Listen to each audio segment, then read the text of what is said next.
그런데 뱀은 여호와 하나님이 지으신 들짐승 중에 가장 강교하니라. 뱀이 여자에게 물어 이르되 하나님이 참으로 너희에게 동산 모든 나무의 열매를 먹지 말라 하시더냐. 여자가 뱀에게 말하되 동산 나무의 열매를 우리가 먹을 수 있으나 동산 중앙에 있는 나무의 열매는 하나님의 말씀에 너희는 먹지도 말고 만지지도 말라 너희가 죽을까 하노라 하셨느니라. 뱀이 여자에게 이르되 너희가 결코 죽지 아니하리라. 너희가 그것을 먹는 날에는 너희 눈이 밝아져 하나님과 같이 되어 선악을 알 줄 하나님이 아심이니라. 여자가 그 나무를 본즉 먹음직도 하고 보암직도 하고 지혜롭게 할 만큼 탐스럽기도 한 나무인지라. 여자가 그 열매를 따먹고 자기와 함께 있는 남편에게도 주매 그도 먹은지라. 이에 그들의 눈이 밝아져 자기들이 벗은 줄을 알고 무화과 나무 잎을 엮어 치마로 삼았더라. 그들이 그날 바람이 불 때 동산에 거니시는 여호와 하나님의 소리를 듣고 아담과 그의 아내가 여호와 하나님의 낯을 피하여 동산나무 사이에 숨은지라. 여호와 하나님이 아담을 부르시며 그에게 이르시되 내가 어디 있느냐. 이르되 내가 동산에서 하나님의 소리를 듣고 내가 벗었으므로 두려워하여 숨었나이다. 이르시되 누가 너의 벗었음을 내게 알렸느냐. 내가 내게 먹지 말라 명한 그 나무 열매를 내가 먹었느냐. 아담이 이르되 하나님이 주셔서 나와 함께 있게 하신 여자 그가 그 나무 열매를 내게 주므로 내가 먹었나이다. 여호와 하나님이 여자에게 이르시되 내가 어찌하여 이렇게 하였느냐. 여자가 이르되 뱀이 나를 꿰므로 내가 먹었나이다. 우리 옆에 계신 분에게 이렇게 인사했으면 좋겠습니다. 나는 행복합니다. 네. 우리는 결코 이제 불행하지 않습니다. 왜냐하면 내게 주님이 계시기 때문에 그렇죠. 주님에게는 영원한 생명이 있고 주님은 온 우주 만물의 주인이시고 주님 안에는 기쁨과 평강이 넘치죠. 우리가 그 주님 안에만 있으면 우리는 결코 불행할 수가 없는 것입니다. 오늘도 주님으로 인해서 기쁘고 행복한 복된 한 주간이 되실 수 있기를 바랍니다. 여러분은 신앙이 무엇일까 생각해 보신 적 있으십니까? 교회는 뭘까? 교회는 뭐 하는 곳일까? 왜 교회는 다녀야 할까? 여러분 생각해 보셨습니까? 신앙이 무엇이고 교회는 무엇인가? 이것은 개념의 문제입니다. 이 개념이 굉장히 중요하죠. 서울대를 졸업하고 외국 대학에 이제 명문대학에서 박사 과정을 밟고 이제 대학의 교수로 있는 분이 그런 글을 썼더라고요. 자기가 수학이라고 하면 정말 잘한다고 이렇게 평가받고 이제 미국에 있는 이 대학원에 들어가서 공부를 하는데 과연 그 교재를 보니까 아니 무슨 학생들이 이런 것도 모르나 이런 생각이 처음엔 들었더래요. 그런데 나중에는 자기가 미국 대학생들을 쫓아가기 힘들었다는 거예요. 왜냐하면 그 친구들은 개념을 알고 접근하니까 자기가 도저히 따라갈 수가 없다. 근데 이런 이야기는 한두 사람의 이야기가 아니에요. 한국에서 상위 1% 공부 잘하던 사람들, 특별히 수학 천재라고 불렸던 사람들이 외국에 가서 공부할 때 똑같이 경험했던 것이 바로 이거였어요. 외국 아이들은 개념을 알고 이렇게 접근을 하니까 조금 늦게 좀 뒤처지다가도 한순간에 따라잡는다는 거예요. 그래서 개념을 아는 이 아이들을 쫓아가기가 힘들었다. 공통적으로 얘기하는 거예요. 신앙생활도 마찬가지예요. 이 개념을 놓치시면 교회 생활하는 것이 행복할 수가 없는 거예요. 신앙이 무엇인지, 교회가 무엇인지 이 개념을 알아야 그래야 왜 우리가 교회 중심으로 신앙생활을 해야 되는지, 왜 예수님 믿으면 천국 간다고 했으면 예수님 믿으면 됐지 왜 교회가 필요하고 왜 교회를 다녀야 하는지 이 개념을 알면 그 많은 질문들에 대해서 저절로 답을 스스로 터득할 수가 있는 것입니다. 반면에 신앙의 개념을 모르면 이 교회 생활이 불편한 거예요. 교회 생활이 그냥 힘들게 느껴지고 교회를 멀리하려고 하고 이런 거죠. 특별히 이 믿음이라는 것이 뭔가, 신앙이라는 것이 뭔가, 이 개념을 놓치면 감당할 수 없는 부끄러운 인생이 되고 말아요. 오늘 본문의 내용이 바로 그거거든요. 지구상에 존재했던 사람들 가운데 가장 행복했던 사람, 이른바 금수저를 물고 왔던 최상위의 사람이 누구냐? 아담과 하와였어요. 그들은 하나님께서 주시는 최고의 선물을 받았습니다. 그런데 최고의 선물로 최고로 시작했던 이 인생이 오늘 말씀을 보면 10절, 11절, 13절 계속해서 부끄러움을 겪고 있는 거예요. 심지어 하나님이 찾아오셔도 부끄러워서 그 몸을 숨기잖아요. 그럼 가장 존귀하게 시작되던 이들의 인생이 왜 이처럼 부끄러운 나머지 숨는 인생이 되고 말았습니까? 여러분, 하나님이 찾아오셨음에도 불구하고 그 하나님 앞에서 숨는 이 모습은요, 종말의 때의 모습을 그대로 표현하는 거예요. 우리에겐 그날이 있잖아요. 주님 만나는 그날. 하나님이 정말 계시네? 천국이 정말 있었네? 그날이 있잖아요. 그 모든 사실을 정말 몸으로 깨닫게 되는 그날이 있잖아요.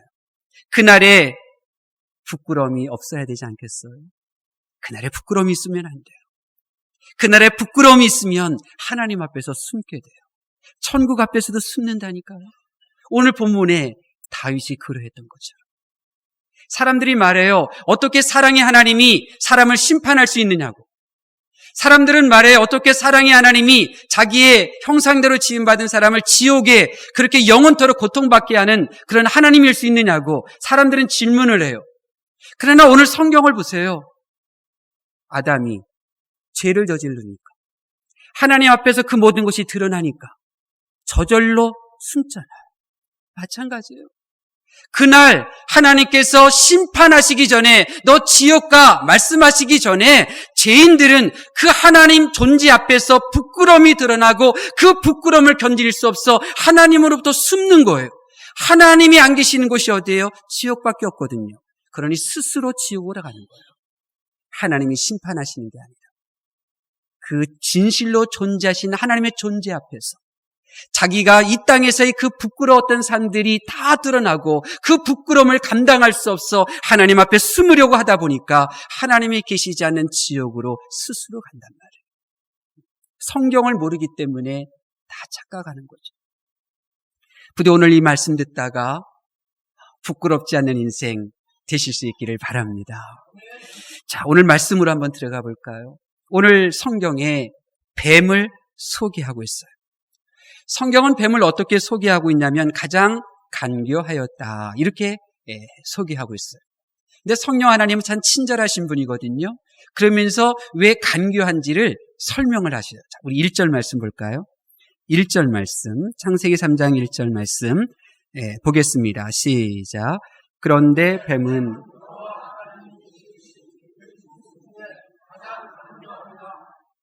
여자에게 물어 이르되 하나님이 참으로 너희에게 동산 모든 나무의 열매를 먹지 말라 하시더냐. 아멘. 1절 상반절에 보면, 앞절에 보면 뱀은 간교하다 설명해 놓고 그 다음에 1절 중간 이하에서는 이 뱀이 왜 간교한지를 지금 설명하고 계신 거예요. 이 1절 하반절에 보면 이 뱀이 한 말이 나오잖아요. 하나님이 참으로 너희에게 동산 모든 나무의 열매를 먹지 말라 하시더냐. 이게 무슨 말이냐면 지금은 뱀은 하와에게 이렇게 말하는 거예요. 하와야, 내가 듣기로는 하나님이 욕심이 많은 분이라고 하네. 근데 그것이 정말이야? 아니지. 지금 뱀이 이렇게 묻고 있는 거예요. 그러니까 이것이 바로 뱀이 간교한 이유인데, 뱀이 간교한 이유가 뭐냐면 뱀은 지금 하나님에 대해서 어떻게 생각하고 있느냐면 하나님을 욕심 많은 하나님이라고 지금 생각하고 있어요. 그런데 자기는 그것을 숨긴 채 다른 사람들이 그렇게 하나님이 욕심 많은 하나님이라고 말하는 것을 자기가 듣고 하와에게 지금 확인하는 양 지금 이렇게 묻고 있는 거예요.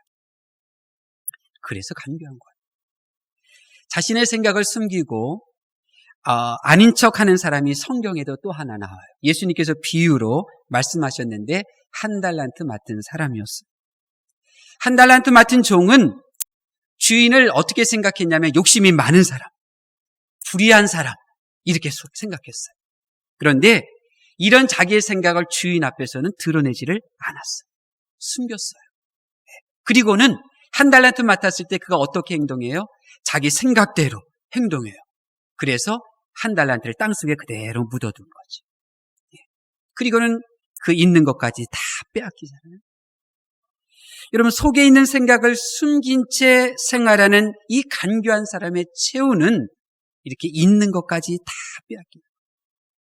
만약 한 달란트 맡은 사람이 주인 앞에서 속마음을 드러냈다면, 내가 볼 때 주인이 참 이렇게 불의한 사람처럼 보이고 없는 것도 있는 것인 양 달라고 하는 이런 주인처럼 보이는데 정말 이것이 내가 주인을 제대로 본 것입니까? 이렇게 자기의 생각을 솔직하게 드러냈다면 주인이 어떻게 했겠어요?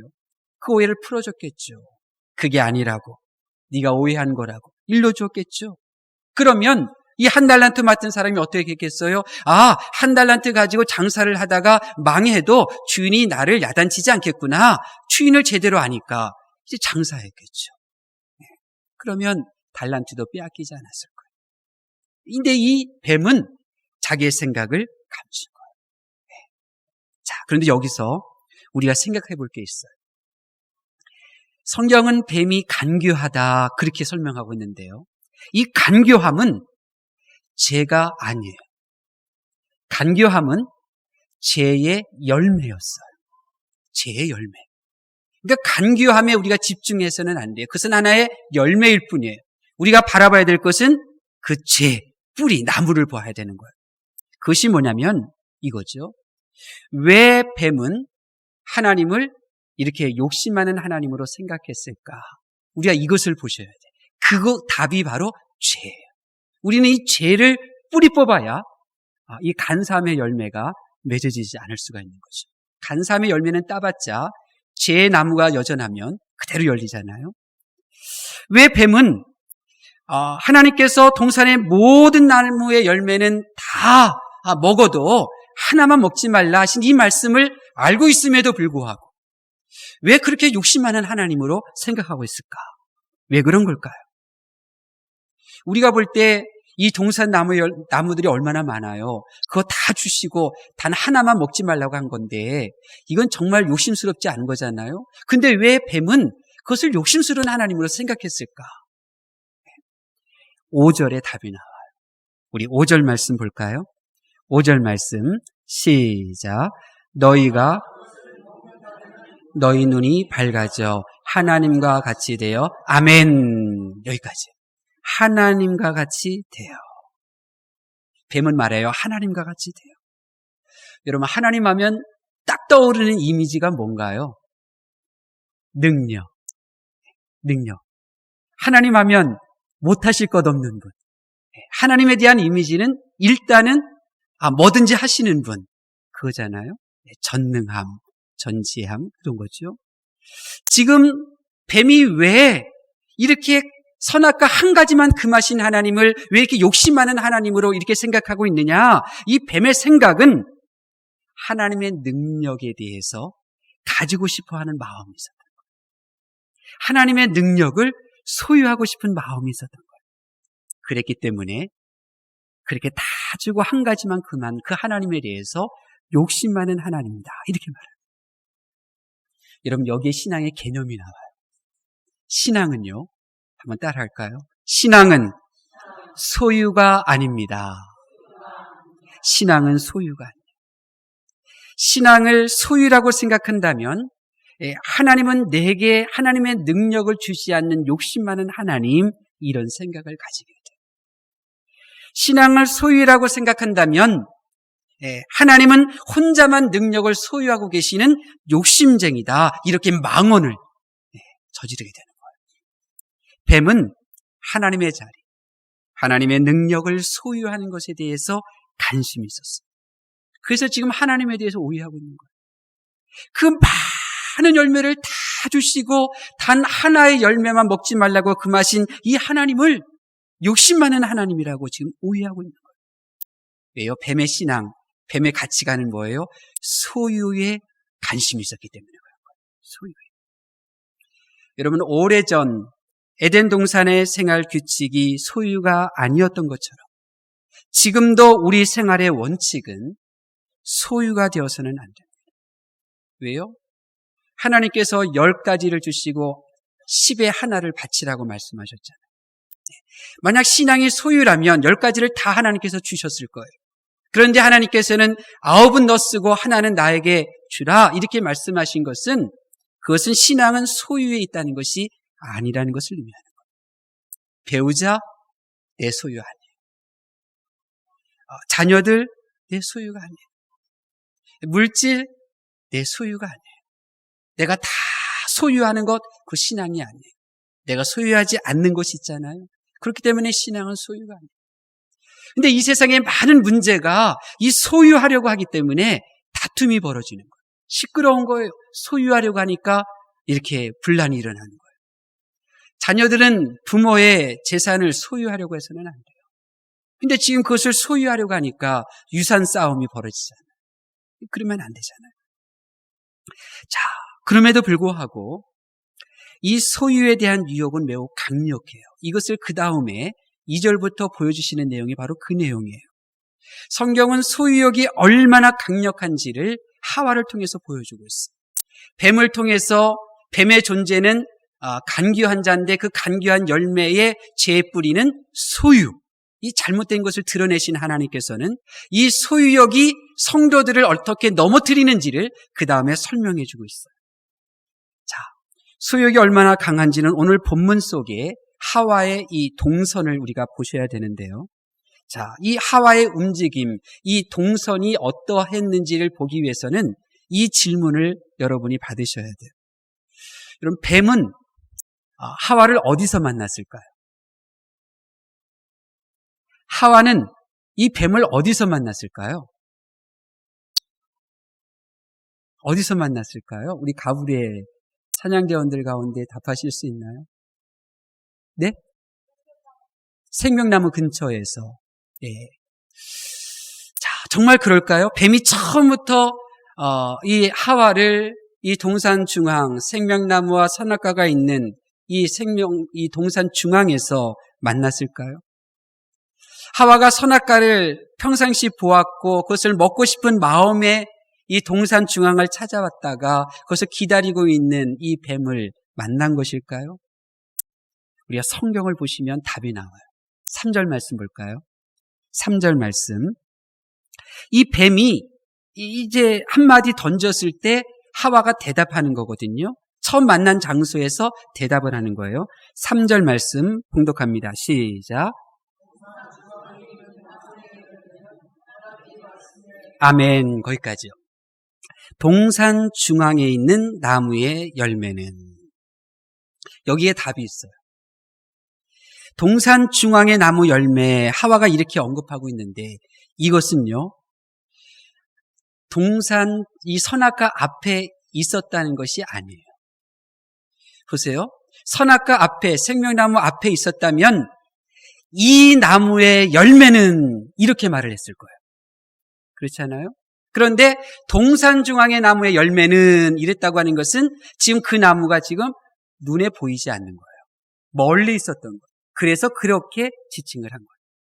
만약 생명나무, 선악과 나무 앞에서 이 대화가 진행되었다면 하와는 동산 중앙의 나무 열매는 이렇게 말하지 않고 바로 이 나무 열매는 하나님께서 먹지도 말고 이렇게 대답이 나갔을 거예요. 네.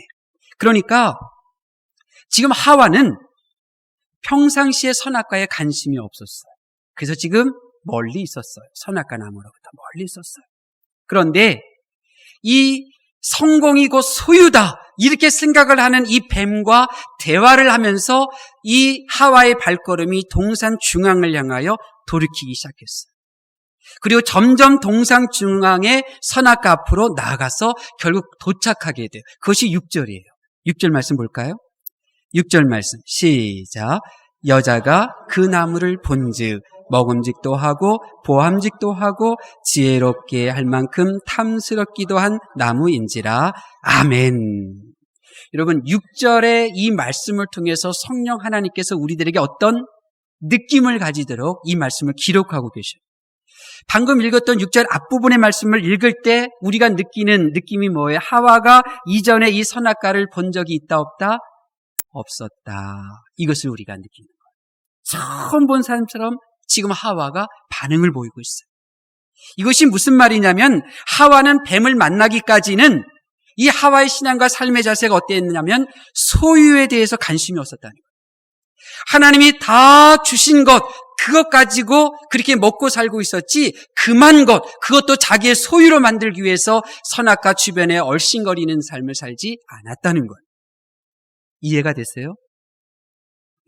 하나님께서 그만 것, 소유할 마음이 하와에게는 없었어요. 하나님께서 허락해 주신 것만으로도 그렇게 행복해했던 거예요. 그래서 선악과를 에덴 동산에서 그렇게 오랫동안 생활했지만 본 적도 없고 찾지도 않았던 거예요. 선악과를 소유하기보다는 하나님께서 주신 그 말씀에 따라서 삶을 살고 있었어요. 다시 말하면 한번 따라 하실래요? 신앙은 소유가 아니라 관계입니다. 하와는 하나님과의 관계, 금하신 하나님과의 그 관계를 소중히 여기면서 신앙생활을 했던 거예요. 하나 금한 거 소유하기 위해서 그렇게 살지를 않았다는 거예요. 그러나 이 소유의 가치를 준 뱀을 만나니까 이 하와가 흔들리는 거예요. 하나님과의 관계에 기반을 둔 이 신앙 상태, 그 선악과 안 먹고도 행복했었어요. 선악과 소유하지 않고도 하나님과 잘 지내고 있었어요. 그런데 그 소유를 성공으로 생각하는 뱀을 만나니까 하나님과의 관계를 지금 깨트리는 행동을 하기 시작하는 거예요. 산산조각 내는 거죠. 가장 큰 복을 받은 하와인데, 놀라운 하나님의 선물을 받은 아담이었는데 하나님의 관계를 깨트리고 선악과를 소유하는 그 선택을 하고 있는 거예요. 이만큼 소유욕은요, 강한 거예요. 소유욕은 강해요. 왜 소유욕이 강할까요? 성경에 설명해 주고 있어요. 왜 성경에 소유욕이 강한지. 말씀 보세요. 6절 말씀 다시 한번 볼까요? 6절 말씀 시작. 여자가 그 나무를 본즉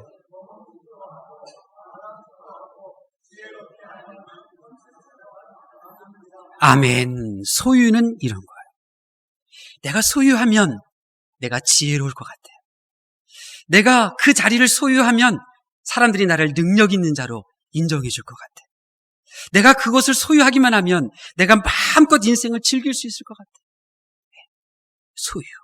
그래서 사람과의 관계를 깨뜨리고 하나님과의 관계도 깨뜨리며 소유하려고 하는 거예요. 이 소유. 이처럼 소유는 무서운 거죠. 자, 그러면 이렇게 소유를 향한 방향을 멈추고 우리가 하나님과의 관계를 붙잡을 방법이 뭘까요? 이렇게 소유, 그 하나 허락하지 않은 것 소유하려고 하다가 하나님과의 관계가 깨트리는 그런 인생이 아니라 하나님과의 관계를 소중히 여겨서 하나 허락하지 않아도 행복할 수 있는 이 관계를 유지하는 방법이 그러면 무엇일까? 하나님께서 이렇게 말씀하셨어요. 쉬지 말고 기도하라 말씀하셨어요. 여러분, 마귀가 순간순간 나에게 다가와 유혹해요. 그거 소유하라고. 그거 내놓지 말고 여전히 가지고 있으라고.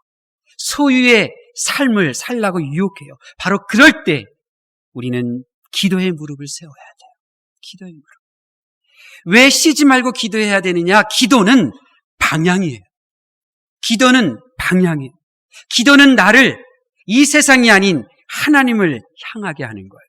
그래서 그 기도는 소유가 아닌 하나님과의 관계를 중요시 여기게 하지. 뱀이 소유를 향한 방향으로 나의 인생의 방향을 틀 때에 마치 오늘 본문의 하와가 기도했더라면 하와는 소유를 위한 동산의 중앙화로 가는 발걸음이 아니라 하나님과의 관계를 깨뜨리는 그 발걸음을 멈추고 이 뱀을 쫓아냈을 거예요. 그런데 하와가 지금 기도가 멈춰 있으니까, 쉬지 말고 기도하라는 이 말씀을 지키지 못하고 있으니까 기도가 멈추니 방향이 지금 잘못되어 가는 거예요. 이런 방향이 잘못되면 아무리 열심히 살아도 헛됩니다. 헛수고예요. 방향이 잘못되면 헛수고예요. 기도는 방향입니다. 기도는 하나님이 계신 방향을 향해 내가 나아가게 합니다. 가파른 길을 기도할 때 평탄하게 만들고 기도할 때 끊어진 길을 이어서 내가 멈추지 않고 하나님께로 나아가게 하는 것이 바로 기도인 것입니다. 기도하니 약속의 땅을 걸어갈 수 있도록 홍해의 바다가 열렸잖아요. 기도하는 무릎 생활 속에서 정말 이렇게 기도하지 않았던 이 하와는 결국 부끄러움을 경험하고 마는 거예요. 방향이 잘못되니까. 여러분, 누가 기도를 멈추고 부끄러움을 당하지 않는 줄 아십니까? 말씀을 이야기하는 사람이에요. 누가 기도를 멈추지 않고 계속해서 부끄러움을 당하지 않는 삶을 사냐면 말씀을 이야기하는 사람이에요. 여러분, 기도를 멈추고 기도를 심으로 죄를 짓는 이유는 그의 생활 속에 하나님의 말씀을 이야기하지 않고 있기 때문에 그런 거예요. 하나님의 말씀을 서로 이야기할 때 그 서로 말씀을 예를 들어서 하나님은 사랑하라 하셨는데 내가 지금 사랑하지 않는 사람이 있네. 내가 어떻게 하지? 이럴 때 내가 기도할 수밖에 없다는 것을 알고 기도의 자리로 나가는 거예요. 근데 이 말씀을 잊어버리면 기도가 멈추게 되어져 있어요. 또 기도가 멈추면 부끄러운 인생이 되고 마는 거죠.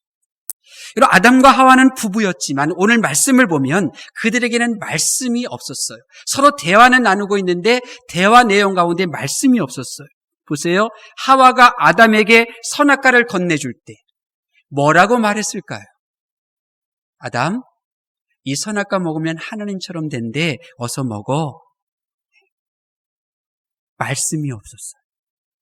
선악과를 하와가 건네줄 때 그 선악과를 받는 아담, 정말 고마워. 우리 함께 이렇게 하나님이 되려고 하는 당신의 사랑이 정말 너무나 기특하네. 고마워. 얼른 받아 먹었지. 선악과 먹으면 죽는다고 하는 말씀이 그들 대화 가운데 없었어요. 여러분, 말씀이 없는 대화는요, 기도를 꺼지게 하는 거예요. 기도를 꺼지게 하는 거예요. 왠 줄 아세요? 말씀은 기도의 불을 일으키는 장작과 같은 거예요. 말씀을 생각하고 내가 지금 말씀을 떠나 있네. 내가 이 말씀을 지키고 있네. 이렇게 말씀과 연관되는 사람은 반드시 기도하게끔 되어져 있어요. 기도로 나가는 거예요. 이 장작이 없으면 불이 꺼지듯 이 말씀이 대화 가운데 없으면 그 사람 사이에 기도의 불은 꺼지게 되어져 있어요. 오늘 본문에 이 아담과 하와 서로 사랑했어요. 서로 배려했어요. 그런데 말씀이 없으니까 기도의 불이 꺼진 거예요. 그러니 결국 어긋난 방향으로 나아가 타락하게 된 거죠. 사랑하는 성도 여러분, 그렇습니다. 사랑 좋아요. 배려 좋아요. 그러나 그 속에 말씀이 없으면 그 사랑은 깨지게 되어져 있어요. 그 배려는 서로에게 부끄러움이 될 수밖에 없어요. 말씀이 없는 부요함은 더 이상 자신의 것이 아닌 거예요. 기도가 멈췄던 그들 어떻게 됩니까? 말씀의 대화가 없어서 기도의 불길이 멈췄던 그들은 결코 하나님이 주신 복을 지켜내지를 못했잖아요. 에덴 동산에서 다 쫓겨내고 이제 없는 자가 되고 말잖아요. 하나님의 말씀을 잊어버리고 자기 생각의 이야기들만 하면서 살면 기도의 불이 꺼지게 되어져 있고, 기도의 불이 꺼지면 하나님을 향하여 가는 방향이 이제 세상을 향하여 틀어지게 돼서 이제 그의 인생은 부끄러운 인생이 될 수밖에 없는 거예요. 하나님과의 관계가 깨지기 때문에 그런 것입니다. 우리 부학교회가 어떤 교회입니까? 말씀 중심, 예수님 중심. 또 교회 표어는, 창립 표어는 기도하는 교회입니다. 왜 하나님께서 우리 부학교회를 기도하는 교회, 말씀 중심의 교회로 세우셨습니까? 세상에서 부끄러움 당하는 나를 부르셔서 더 이상 부끄러움 당하지 않도록 말씀을 주시고 또 기도하라고 우리 부학교회를 이렇게 말씀 중심과 기도하는 교회로 이 우상의 골짜기에 세우신 줄로 믿습니다. 우리 부학교회 성도는 누군가요? 요람책에 이름이 올라있는 성도가 우리 부학교회 성도인가요? 예배드리는 성도인가요? 교회에서 사역하는 성도가 우리 부학교회 성도인가요? 아닙니다. 기도하려고 하는 성도가 부학교의 성도입니다. 기도는 내 할 일 다 하고 시간이 펑펑 남아서 하는 것이 아닙니다. 기도는 내가 바쁘면 바쁠수록 더 시간을 내 엎드리는 것이 기도입니다. 왜냐하면 기도는 방향이기 때문에 그렇습니다. 왜냐하면 기도는 나의 인생의 실패들, 나의 인생의 수치로운 부분들을 깨끗하게 지우는 지우개와 같은 것이기 때문에 그런 것입니다. 우리 부학교의 성도가 누구입니까? 오직 기도의 이 불길이 타오르도록 말씀을 이야기하는 성도가 바로 우리 부학교의 성도인 것입니다. 먹고 사는 그 일에, 또 자녀들의 대화, 또 직장일의 대화만 가득하고 하나님의 말씀이 없는 그러한 대화를 나누는 그 성도는 기도의 불을 지피지를 못해요. 그러면 하나님이 택한 우리 부학교 성도가 될 수가 없는 겁니다. 우리가 얼마나 많은 대화를 나눠요. 근데 그 대화 가운데 말씀이 들어간 대화가 얼마나 있습니까? 저는 알아요. 우리 사이에 말씀이 들어간 대화를 나누면 우리 어떡하지? 우리 기도해야 되겠네? 우리 어떡하지? 기도해야지? 당연히 기도의 불을 지필 수밖에 없는 거예요. 그런데 서로 사랑은 하고 서로 배려는 하고 서로 걱정은 하고 서로 계획은 세우는데 말씀이 없으니 기도의 불길이 일어나지 않는 거예요. 부디 여러분들은 말씀을 이야기하십시오. 말씀을 이야기하셔서 기도하고 싶은 마음이 자연스럽게 일어나는 그 은총을 경험하실 수 있기를 바랍니다. 결코 여러분은 부끄럽지 않는 부학교의 성도가 될 줄로 믿습니다. 이제 말씀을 마무리해요. 지구상에 존재했던 사람들 가운데 가장 행복했던 아담과 하와가 오늘 말씀을 보니 부끄러운 인생이 되었어요. 왜 그런 걸까요? 아담은 남부러울 것 없이 다 소유했잖아요. 하나님이 다 주셨잖아요. 하나님께서 딱 한 가지만 안 주시고 다 주셨잖아요. 왜 그런 거예요? 신앙은 소유가 아니라는 거예요. 신앙은 소유가 아니에요. 신앙은 잡고 있는 게 아니에요. 신앙은 관계라는 것을 오늘 말씀을 통하여 우리에게 일러주고 계셔요. 신앙은 내가 더 많은 것을 소유하기 위하여 하나님을 믿는 게 아니에요. 신앙은 내가 더 많은 이익을 소유하는 것이 아니에요. 신앙은 관계예요. 하나님이 다 주시지만 한 가지 안 주셨어도, 한 가지 없어도 그래도 기뻐하며 행복하며 사는 그 관계, 그것을 바로 하나님께서 보고 싶어 하시는 거예요. 여러분, 신앙의 관계를 놓치고 소유에 관심을 두고 신앙생활하면 하나님과의 관계가 깨져요. 관계가 깨져요. 하나님께서 우리에게 이거 너 내놔 한 것이 있어요. 주일, 이건 하나님 거예요. 내 게 아니에요. 11조, 내 거 아니에요. 하나님 거예요. 그것을 내가 소유하려고 하면 하나님과의 관계가 깨지는 거예요. 그 관계가 깨지면 뱀이 하와를 부끄럽게 하잖아요. 하와가 아담을 부끄럽게 하잖아요. 아담이 하나님을 지금 부끄럽게 만들고 있잖아요. 우리도 마찬가지예요. 우리가 신앙을 소유해 둘 때 우리는 하나님께서 나에게 금한 것까지 나의 소유로 삼으려고 해요. 그러니 그것을 내놓으라고 하는 교회가 싫어지기 시작하는 거예요. 말씀이 듣기 싫은 거예요. 그러니 기도의 불길은 꺼질 수밖에 없는 거예요. 그렇게 되면 결국 부끄러움 당하는 인생이 될 수밖에 없는 것입니다. 우리가 이제 서로를 부끄럽게 하지 않으려면 결심하셔야 돼요. 이제 소유 중심의 신앙이 아니라 관계 중심의 신앙생활을 하리라. 오늘 결심하셔야 돼요. 소유 중심의 삶이나 신앙은 있어도 항상 부족해요. 가지고 있는데도 만족하지 못해요. 그러나 관계 중심의 삶이나 신앙은 이것은 가족과 같은 거거든요. 여러분, 가족끼리는요 아깝지 않잖아요. 가족끼리는요 그냥 더 해주고 싶잖아요. 손해가 아니에요. 가족끼리는 조금 더 내가 수고해도 불편하지 않잖아요. 가족이잖아요. 성도는 하나님을 아버지로 삼은 영적인 한 식구인 거예요. 우리가 이렇게 관계 중심으로 신앙생활 하셔야 돼요. 사탄은 끊임없이 우리에게 요구할 거예요. 소유할 것이냐, 관계냐. 잠자는 시간을 소유할 것이냐, 아니면 하나님과의 관계를 위하여 새벽을 깨울 것이냐. 나만의 편한 추억을 소유할 것이냐, 아니면 관계를 위하여 불편한 시간을 감내할 것이냐. 끊임없이 우리에게 소유인지 관계를 선택할 것인지 우리에게 요구할 거예요. 여러분은 어떻습니까? 어느 날 갑자기 하와와 아담은 소유냐 관계냐 앞에 그들은 소유를 택함으로 하나님과 관계를 깨트려요. 말씀을 이야기하지 않았고 기도의 불길을 지피지 않았기 때문에 그런 거예요. 여러분은 어떻습니까? 기도하겠습니다.